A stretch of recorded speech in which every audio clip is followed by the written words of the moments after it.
Welcome back to the Gender Equality Index 2023 conference. After having heard the findings of the Gender Equality Index this year and also the results of the survey on the time domain, I believe we have a good basis now for a discussion. I'm delighted to be joined here in the studio by Irene Montero. She's the Spanish Minister for Equality. Hi, Irene. Happy to have you here. Thank you. At my left, I have Carmen Niethammer. She's a senior gender specialist at the EIB, the European Investment Bank. Hi, Carmen. Hello, pleasure to be here. Thank you. And I have also Robert Biedron on time, even though he just came from the FEM committee. Yes. He's obviously the chair of the FEM committee here at the European Parliament. Hi, Robert. Thank you for having me, Federica. Thank you for this opportunity. Great to have you here. And also, unfortunately not here, but very much with us in the spirit is also Anke Stock. She is the senior gender expert at the Women in Europe for a Common Future NGO. Hi, Anke. Great to have you with us. Okay. I think we now have 45 minutes, roughly. It's going to be a very interesting discussion, and I would like to start immediately with you, Irene. So, as Spanish Minister for Equality, you have led the adoption of a number of trailblazing legislation. You have increased the abortion and transgender rights, especially for teenagers. You have also reversed the burden of proof in the case of rape. And last but not least, you also made sure that women in Spain are now granted a paid menstrual leave, which is basically which made of Spain the first country to do so. Now we have just heard the findings of the Gender Equality Index, and I wonder, where do you see the nexus between energy and climate and also gender equality? What do you think are the risks, but also the opportunities that we can harness? Thank you very much for your question. It is an honor to share this roundtable with you. I believe everyone in Europe have a different way of organizing the economy, and we are going through a deep crisis, a civilization crisis. And there are two strategic transitions, the green transition or the climate crisis and the feminist transition, because the rights of more than half of the population, the rights of women and the LGBT community rights. And these are essential crises. That's why there is a big link, a very big link. We won't solve one without the other. And we need to manage them in a coordinated manner because they are interrelated. There aren't many studies discussing this link. There should be more data. And the data we have tend to focus on the global south because we can see the evidence of this link more clearly. But the UN report in 2022 says women see the effects of climate change differently. They suffer more the consequences of climate change. Greenpeace said climate change increases the gender gap. This happens in Spain, but I think it happens everywhere in Europe. Women suffer the impacts on their health and their life conditions. They have to face the crisis. They are hardest hit by the crisis, and this makes it difficult for them to access other rights. This increases the income gap, job insecurity, prices increase, prices of basic products increase, and this affects women. There's more problems regarding access to education, health, and the energy poverty is very widespread in our societies, and it affects women as well. There is a report of the Women's Institute in Spain that says that women, boys and girls are 14 times more likely to die if there are disasters, natural disasters, in those countries with gender inequality. So we see both crises are closely related, and 80% of climate refugees are women. Climate change risks increase when we think about vulnerable women, older women, women in rural area, LGBT women, women in armed conflicts, women of African descent. And we need to know that climate crises are forcing women to migrate. Many have to leave, but those women that stay are the ones looking after the resources, the land, and this affects their access to other rights such as education, employment, health, and gender violence increases as well in cases of conflict and climate insecurity. These assaults increase, and many of the perpetrators are immune. And the infrastructures are destroyed when certain climate disasters take place. And we need to look at the Istanbul Convention because we need to protect women from all types of violence. And I would like to mention political violence as well. There are women that suffer this type of violence when they're leaders and fight against climate change. And I would also like to say that we could turn the situation around and women can be actors of change. So the data available show that when women participate in decision making, we make more sustainable decisions, we increase access to education, we promote sustainability, and the EIGE Institute is working a lot in this regard. We are reinforcing public transport, for instance, so it's safer to walk. And from the institutions, we must promote this movement, especially movement of young women that are fighting the climate emergency, and we should allow them to participate in power spaces, the media, social spaces, political spaces, because that will be key to move forward in terms of feminist policies and policies to fight the climate emergency. Thank you for pointing the finger to so many important issues and to also for giving us the figures of how much women tend to be impacted by climate change, especially by climate disasters, and also in those dramatic events that we see popping up right now even more often. But you mentioned at the end of your discussion the need for a feminist policy, and that's exactly what I want to ask to Anke Stock, because Anke, in your recent research, you have written about the need for a more feminist policy, especially in the case of the Green Deal.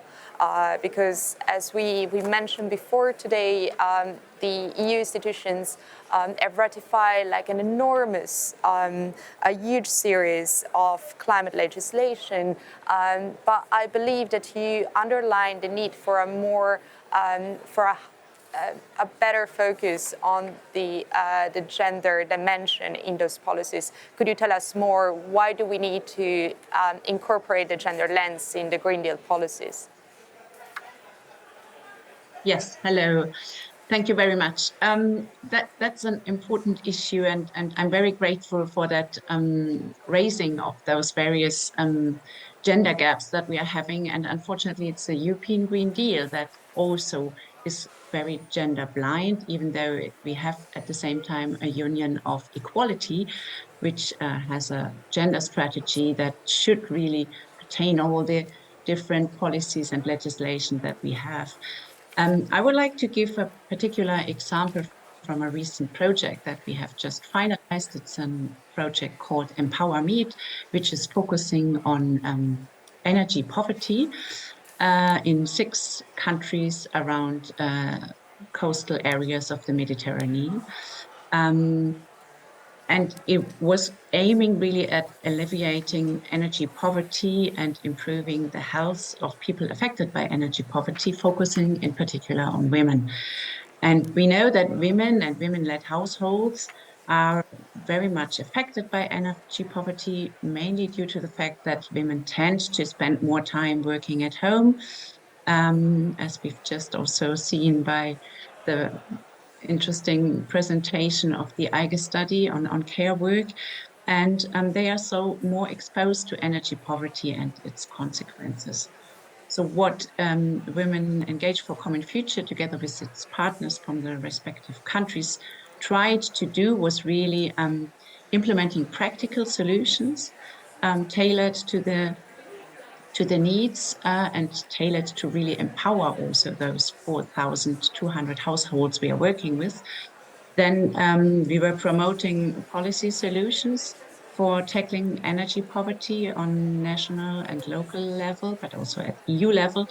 And then we were assessing the efficiency and the impacts of those various practices on energy poverty alleviation, and formulated specific policy recommendations. And maybe I go more into those because they really affected parts of the European Green Deal framework, in particular related obviously to energy, the Renewable Energy Directive and the Energy Efficiency Directive, and also the renovation wave. And we realized what is so crucial still, we've been speaking so long about that, are disaggregated, gender disaggregated data. Yeah? Energy poverty is caused housing, fuel dependency, the crisis here, and systemic and structural inequalities, including gender inequalities. And we need to understand the intersection of gender and energy poverty much more in order to really what we could do. And what we also need is a regular data collection there. Then it's to have gender transformative policy design and implementation. Need to consider the different needs of the different genders. What we have advocated for a long time is really gender inclusivity in those various advisory boards to EU bodies and so on. The recast of the EED directive, the Energy Efficiency Directive, now really took that into account, at least in those networks that they are establishing. They are suggesting to have also gender experts present there. So that's a start, but it's way from being sufficient. And key is obviously also targeted financing. We still have, for example, the split incentive barrier, where we have in many member states that the person who is really investing in an energy efficient building is not beneficiary from the outcomes. So that is the landlord and tenant normally. So we need here policies that address these. We need to use those tools that we have, gender budgeting. We need gender indicators for those frameworks and finance programs, and that is obviously also key. Thank you, Anke. And you just mentioned, sorry, I'm taking this out. You just mentioned the need for more funding, and here we have an expert of the financial sector Carmen, you work for the EIB, so the EIB is also behind the financing scheme of the Just Transition Mechanism, which is an essential part of the Green Deal toolbox, in the sense that is this type of funding that is tasked with making sure that nobody is left behind. So you also have a long career as a gender specialist. And you advise also the EIB in this case on how to incorporate the gender lens. What do you think is the link between this gender-sensitive finance and the green transition? Where can we identify this link, and also what can policymakers do to make sure they leverage the funding instruments they have to also accelerate the gender cause? No, thank you, Federica, for the opportunity to be here. And first of all, huge congratulations to the EIGE team on their 2023 Gender Index. It's a humongous amount of research. And I think if we take this data that they produce for inside the EU, the minister mentioned, we really need this data. It can really be a game changer in terms of meeting gender equality goals, but also climate action goals. Federica, maybe before answering your question, for those that are following us online, maybe a quick introduction on what EIB is all about. The European Investment Bank actually is the lending arm of the European Union. We are the largest multilateral lender and also the biggest provider of climate finance. And I think that's really key to this conversation today, because with that comes a huge amount of responsibility. And one of my jobs is to make sure that the climate finance that we facilitate is also inclusive. And here we are guided by the Climate Bank roadmap that we at EIB follow, where gender is integrated at its core. And maybe a reminder as to why this gender and climate link is so incredibly important. Because indeed, there's a huge climate investment opportunity, right? So globally, that climate investment opportunity was estimated to have a value of $23 trillion. And when we integrate a gender lens into those climate investments, we know that these returns can actually be massified, maximized. And so working and investing in both public and private sector investments, we do know that there is a business case, and that gender equality goes way beyond gender equality being a core value of the European Union. The private sector in particularly will be key in meeting climate goals, and that's also why the climate agenda needs to be able to formulate the business case. And here we are guided also by our 2X taxonomy that we apply, and I can talk about it more. Women's entrepreneurship, the minister mentioned earlier, inside the European Union, it's only half of that compared to the United States and the UK. And that is despite the fact that we actually know that women entrepreneurs are much more likely to start sustainable businesses than men. But they're starting the businesses, so they're actually also in need of sustained finance throughout the entrepreneurship cycle. And so this is also where we come in to ensure that women entrepreneurs can be sufficiently financed to scale up the solutions that actually are going to make the difference in terms of meeting climate goals. And more than that, climate leadership in the financial sector plays a key role. We actually do know that the representation of women in the banking industry is lagging behind, but the European Central Bank did a study, which I thought was quite important for us to also bring to the forefront here, is that when you have a bank that has high gender diversity at the top, these banks are less likely to lend to polluters. So here is really a critical element for supporting women as climate leaders, really, not only because they bring a new perspective, new solutions to climate investments and business mechanisms that one can actually think of, but they're also also found to be more resilient since they have made it through the glass ceiling, and they don't seem to be shy in order to be disruptive. And maybe one more point in terms of the data point, in terms of why we should really care about investing in women-led firms. We recently did a study on women's entrepreneurship inside the European Union, again, to the point of why this data is so important, because we really don't have much. But the chief economist at the European Investment Bank, who happens to also be a woman, undertook that research with her team. And it turns out that just like in the IG index for this year, that it's not only that firms that are led by women happen to be better when it comes to ESG transparency, when it comes to meeting better goals in terms of energy efficiency, water efficiency, recycling.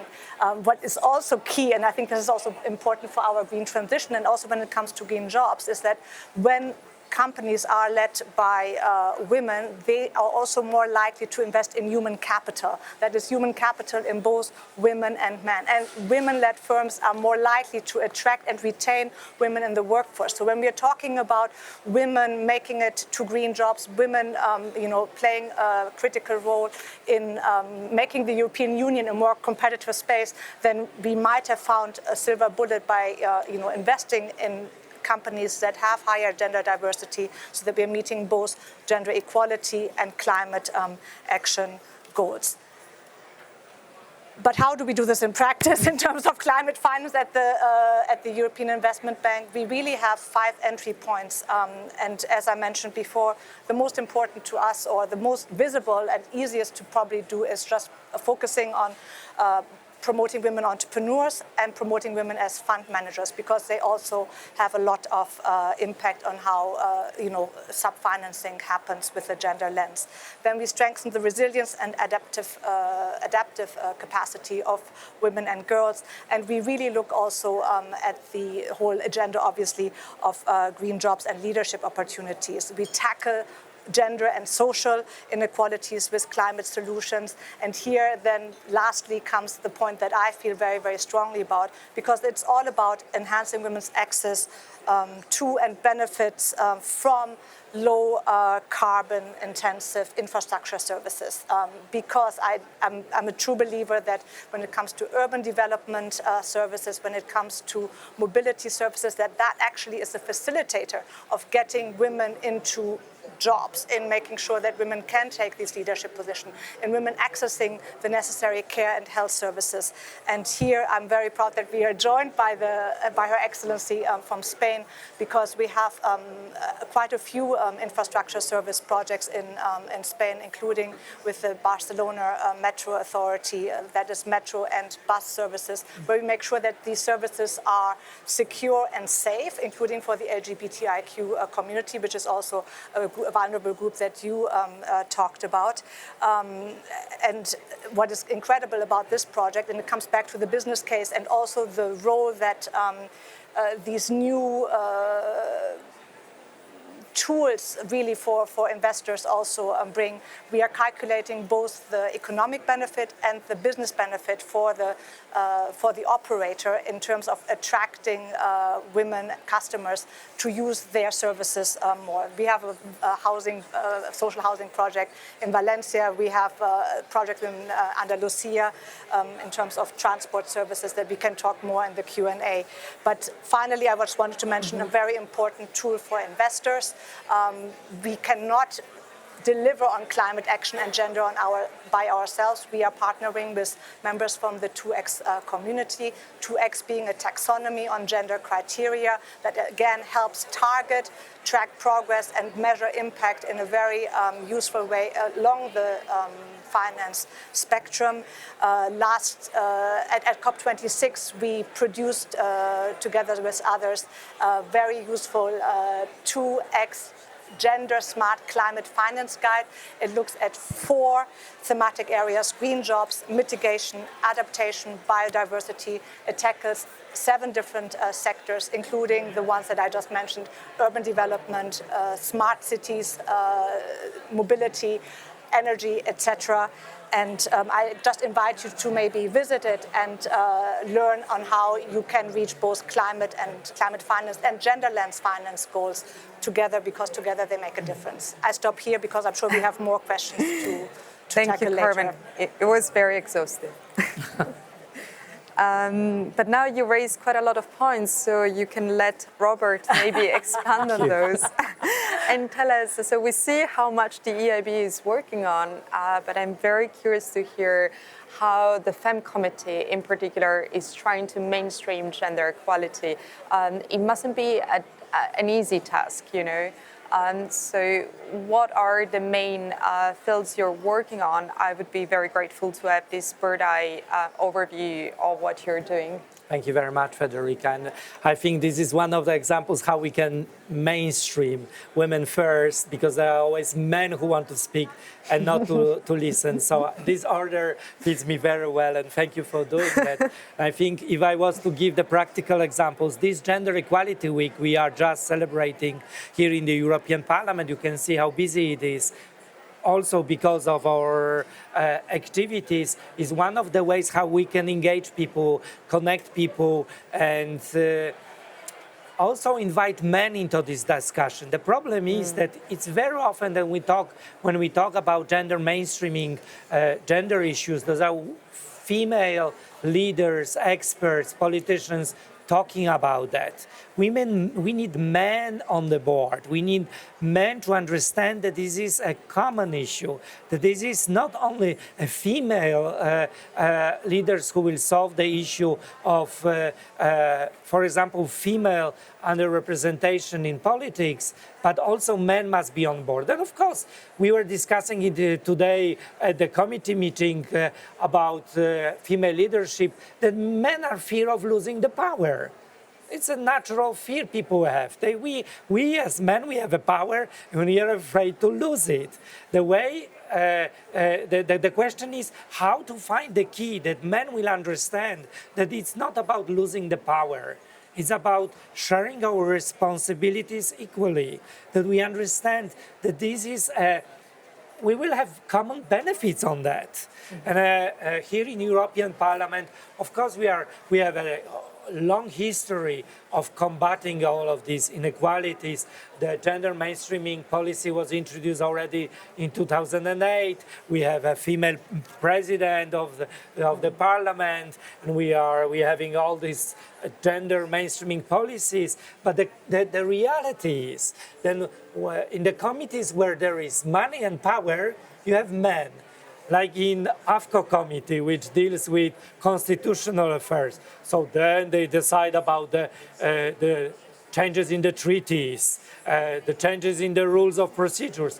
There are only 14% of women. And when it's about my committee, women's rights and gender equality, there is only 5% of men. So you see clearly this, where it's to decide about money and power, you have men. When it's to decide about difficult, complicated issues where there is lack of money and lack of power, you have women. We need to change it. The clever way we, of course, trying to introduce is to, through events like this, to connect committees, to show the different perspectives, and of course, showing the men the benefits of this change.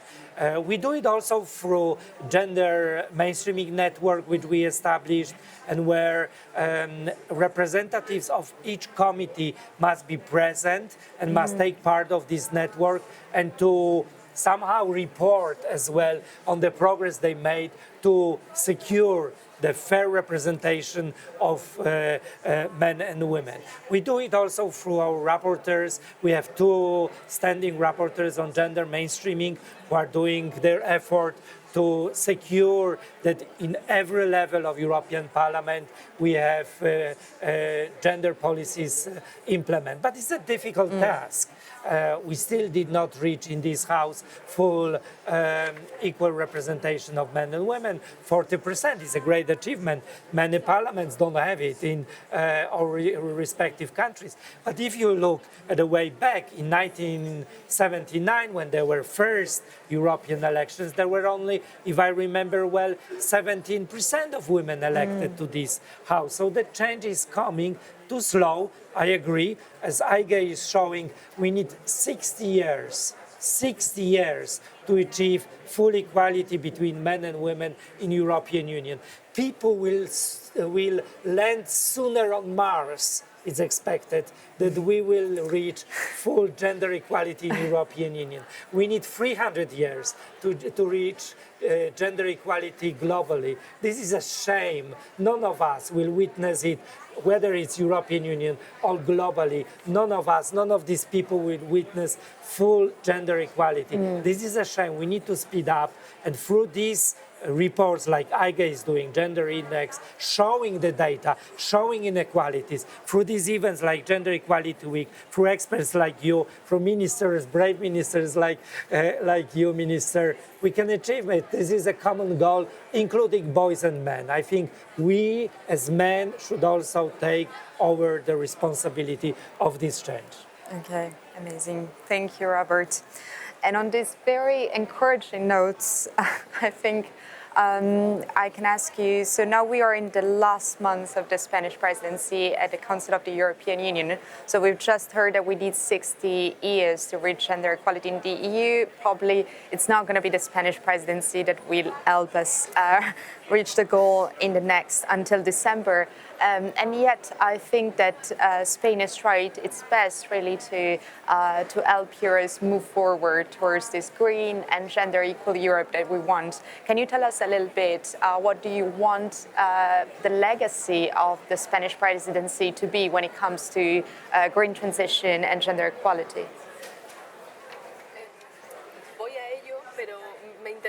I am going to do that, but I would like to say something regarding the previous intervention from the FEMS committee president. You can do a lot of things in a few months, but we're discussing very deep transformations. Both gender equality and the climate crisis show that we are having trouble organizing our financial systems.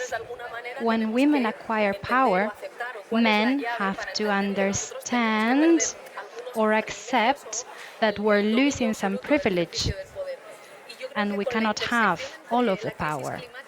And if we link the climate crisis and gender inequality, we can see clearly that we need to reorganize the way we are managing our life, our economy, our politics, because it should be fairer for everyone.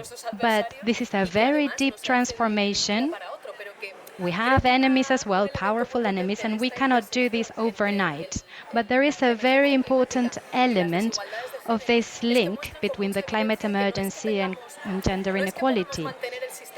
We see that we cannot keep having the same system and distribute it differently. The system no longer works. We need to transform our system deeply. We need to live differently. All of us need to live differently. Otherwise, we will not be able to solve such deep crises. And therefore, the transformation agenda to fight the climate emergency and end inequality between men and women, it is the only possible democratic agenda. It's the peace agenda, the democratic agenda. During the Spanish presidency, we have some ambitious goals. We want to move towards the green transition. This has been a priority for our government as well in Spain. We want to reform the electric market in Europe, reduce power prices, handle all of the different files of the Fit for 55, and we want to promote a better financial and social justice. It's one of our big goals. We want to have a powerful agenda to promote the guarantee of a right to care, to receive care. We want to be able to make progress and have a common gender violence policy in Europe. We want to keep fighting for LGBTI rights, and we want to fight racism as well. As other panelists have said, we need to have data. We don't have enough data in the European statistics data system.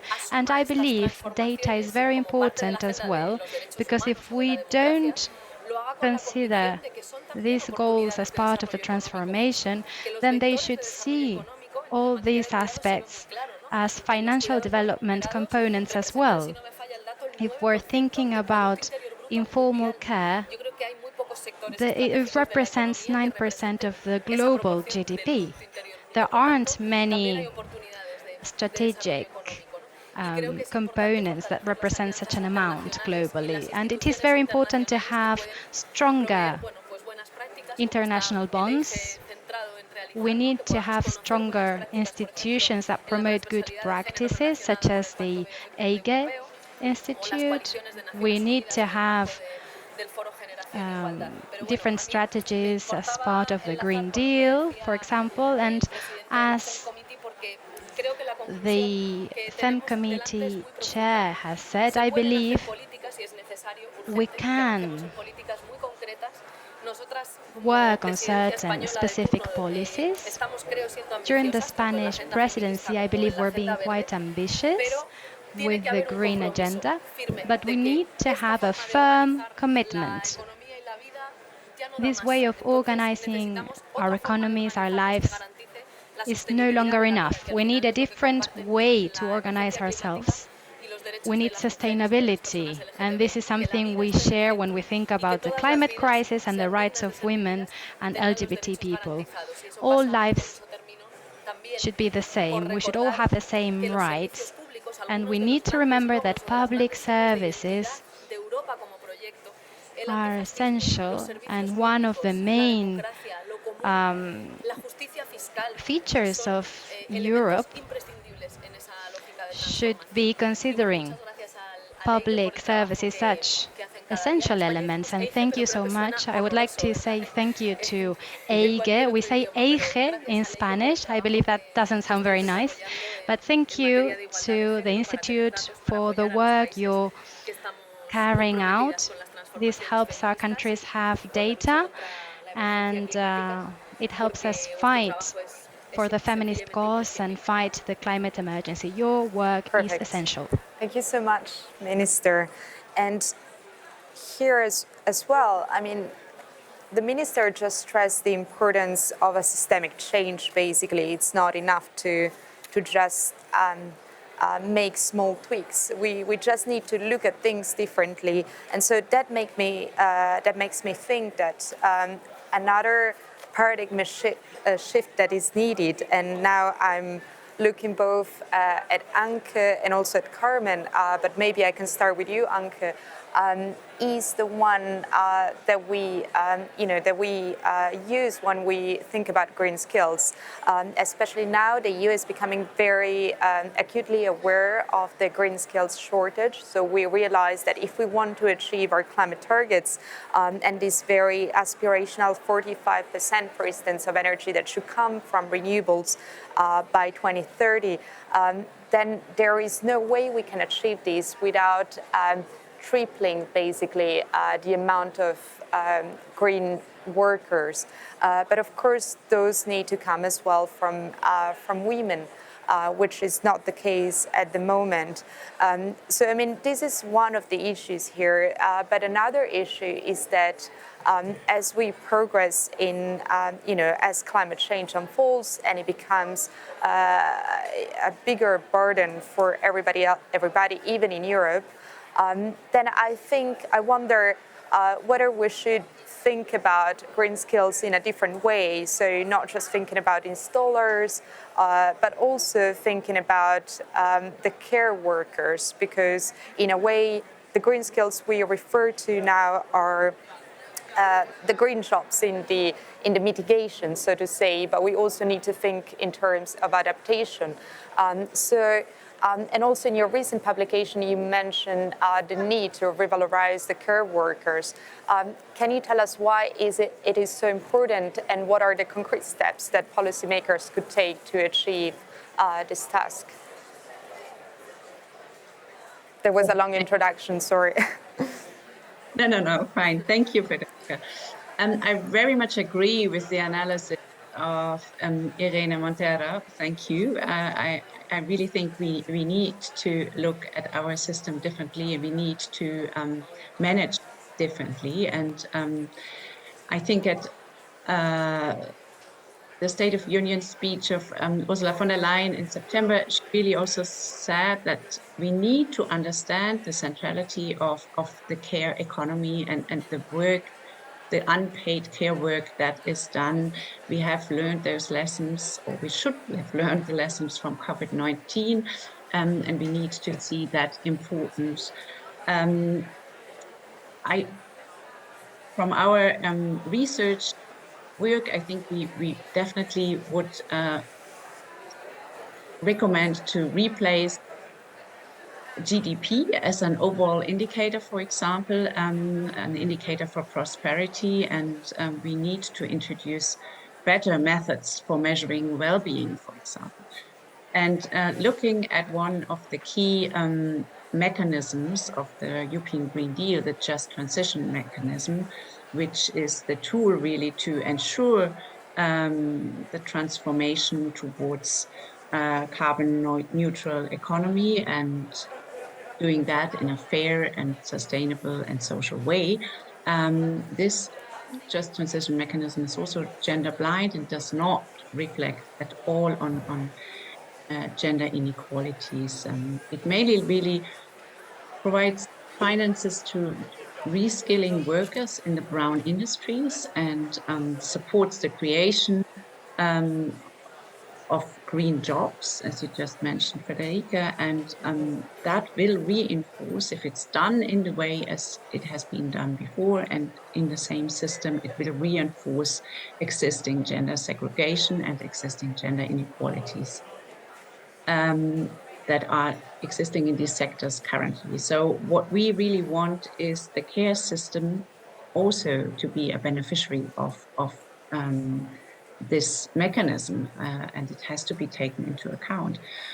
Concretely, that probably means that we would need binding targets on the share of women in male-dominated environmental sectors. For example, the renewable energy.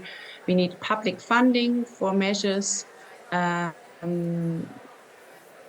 aiming at gender balance in the workforce. We need training, specifically targeted recruitment and other issues. And we have really good examples there. So that is all out there. We just need to implement it widely. And maybe we need also to think about penalties for non-compliance. Then we also collectively agreed decent working conditions for care workers. We need reinforcing social rights for care workers. We need public investment in care infrastructure, in other feminized and low carbon sectors. So these are all measures that we know about. We have examples that are existing, but we are not taking that wholeheartedly and integrated into a mainstream methodology here. And I think that's something we need to work on with the European care strategy, with the development of that strategy, for example. Yeah. Okay, perfect. Yeah, thank you, Anke. And I would like to follow up on this with you, Carmen. So in your career, you have also been advising institutions on how to incorporate the gender perspective. Do you agree with Anke's stance that it is very important to underline this care dimension? Where do you think the main basically how can we also incorporate this care dimension and not just focusing on gender as a narrow option, but also thinking about care and well-being in broader terms? Yeah, I think what Anke pointed out very correctly is that the care economy is very complicated because we're talking about elder care, we're talking about care for the disabled or the differently abled, we are talking about childcare, and all of these care services are, of course, much more performed by women still today. And so the care burden, responsibility lying on mostly women's shoulders also keeps them from seeking formal employment at the same time, and makes it more difficult to also contribute to these climate action solutions that we were talking about earlier, be it as entrepreneurs or be it as climate leaders.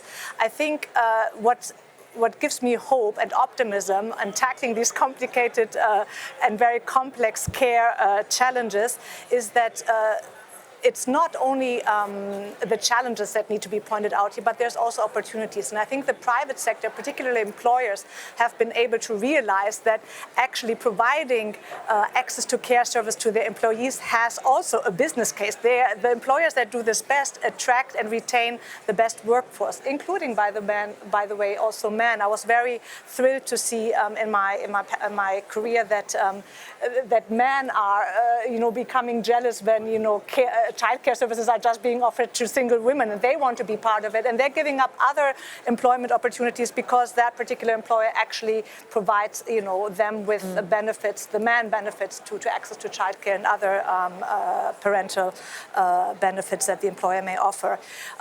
Just to say maybe a word that we also have to think about this whole care economy differently, and I think infrastructure services are incredibly important here as well. One of the most successful projects I have seen is in a town where there was a hospital that actually has female and male doctors and nurses, and they were ready to move to another city because they couldn't find childcare services. So they partnered with the community and then shared childcare services that they need 24/7 because medical services are 24/7. And so here, all of a sudden, you have better attraction and retention of very qualified healthcare workers in the city that didn't have that before. So everybody benefits. And on top of that, they were able to offer these childcare services at the hospital also to those visiting their patients. So it was a win-win-win situation for the city. So one can also think about these differently by just building the right infrastructure and putting the right infrastructure in place. The other thing that we also do with much more systemic approach at the European Investment Bank is when we finance educational facilities like universities, like other vocational schools, we also put in place childcare facilities from the beginning in the infrastructure of the campus, so that also attracts and retains female students or parents at these educational establishments. And that will also be, again, very important for the green transition. When we are reskilling people, parents need to have access to childcare facility. And last but not least, again, it's the transport piece, right? The transport sector is also a sector that runs 24/7. How are we supposed to attract and retain particularly women or parents into that sector that is in need of skills and talents when we don't provide them with access to childcare services or any kind of services? And the transport system can again play a very, very key role in getting people from and to care services so that actually the rest of the economic activities are facilitated. Maybe I like to invite our audience to just also visit a project that we completed last week. This is in Bologna, Italy, where we work with the municipality of Bologna to make urban development infrastructure services more accessible to all. We produced a manual, we produced an atlas. I invite people to visit it so that they can actually learn how we can make urban development services, including also on education, a game changer. So thank you very much. I think I stop there. Thank you, Carmen. Super interesting. Robert. Yes. Federica. Yes. So I for you, I don't want to get too political. Also, we don't have a lot of time, but it's a fact that we also discussed it before. You probably you were at the FM committee, so you didn't hear us. But as soon as there is a crisis, also the women's rights tend to go back, to step back. So it's basically. That's also, I guess, director explained the reason why they created this steps forward campaign, because normally it's just 2 steps forward and 1 back. So, I mean, now we have this alarming situation with the far right surging to power. As I said, I don't want to become too political, but what do you think could be? What do you think we could do to prevent, to make sure that the achievements that women and men in all their, all women and men have got so far, and make sure that we don't go back, basically? The answer is clear, and it was answered by the participants. We should create a union of equality, which is not the case, because it's when it's free and women still don't have equal rights. So, and we need to, of course, push back against this pushback. This should be seriously treated. That we're speaking about real lives and real issues. That women are being not paid fairly. Don't have equal access to, for example, Carmen has mentioned transportation in Poland. In my own country, there are 14 million people excluded from the public transportation. And who pays the highest price? Of course, mainly older women who cannot access this transportation, who do not have driving license, who do not have access to the car. So they paying always the highest price. So we should be ambitious. With all this said, we should. Anke Stock has talked about the measures we should implement. Yes, we should start implementing the measures we agreed and we are working on. And we should treat this seriously. You know, we live in the reality where many women in this continent don't have equal rights. We live in the situation when in European Union we have standardized driving license plates. We'll have one common charger, the phone charger. We have one common roaming system, but we do not have one common standard on women's rights.